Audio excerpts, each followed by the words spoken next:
Geceleri çağnap turgan yulduzum, can cananım azizem.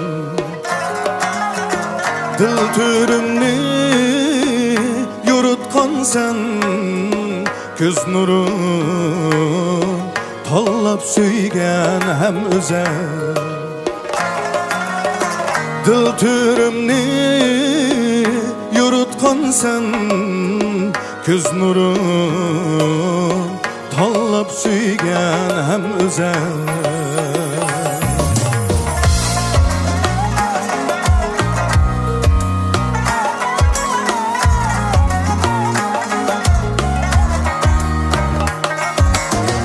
Hak süygündür hayatımның mənisi, her kuyumda küyleymen. Çimenledim tanlap özgen yalğızım, qarab sana kanmayman.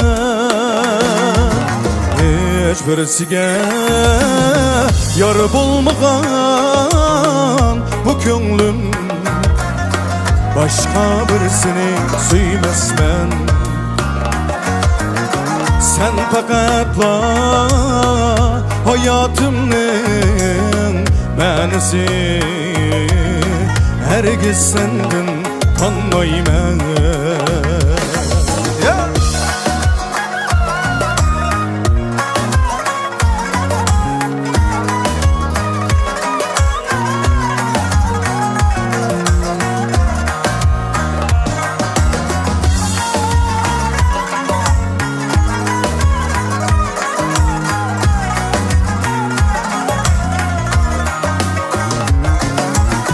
Hak süygündür hayatımның mənisi, her kuyumda küyleymen. Çimenledin tanlap özgen yalğızım,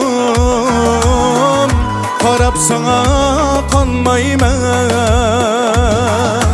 Hiç birisiga yar bulmagan bu könglim, başka birisini suymazman. Köz qarçugum yürgümning parisi, hergiz senden tanmayman. Hergiz senden tanmayman.